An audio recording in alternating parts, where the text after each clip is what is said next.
களை எடுத்த பின்னாடி எப்படி இருக்குது பார்த்தீங்களா? தக்காளி மிளகா அப்படி இருக்கு பாருங்க. தக்காளி செடி நல்லா வளர்ந்து பாருங்க எப்படி இருந்திருக்கு. தாங்க இன்றைக்கி ஏற்கனவே போட்டிருக்கேன். எப்படி இருக்குது பாருங்கள். நல்லா பூ பூக்க ஆரம்பிச்சிடும். பூ பூக்குது பாருங்கள்.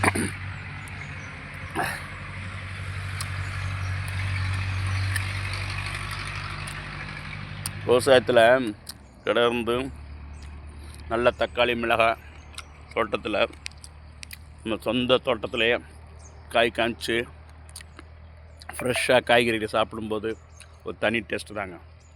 இப்படி இருக்கு பாருங்கள். சூப்பராக இருக்கா பார்க்குறதுக்கு. தக்காளி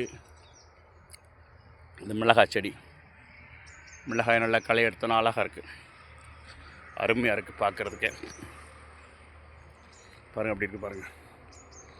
ஓரமெல்லாம் பீர்க்கங்காய் செடி போயிட்டுருக்கு. பீர்க்கங்காயும் அழகாக இருக்குங்க. பீர்க்கங்காயெலாம் 70 ரூபா 80 ரூபா 100 ரூபாவோட விற்கிதுங்க கிலோ. காய் காய்ச்சா நாங்களே எத்தனையோ பேர் வர்றவங்களுக்கு கொடுப்போம். சில நேரம் சின்ன கிராமத்தில் சின்ன வயசில் படிக்கலை ஸ்கூல் வாத்தியார்களுக்கெல்லாம் கொண்டுட்டு போகிறது. சொந்தக்காரங்க யார் வந்தால் காய்கறி எடுத்து நிறையா கொடுக்குறது கிராமத்தில்.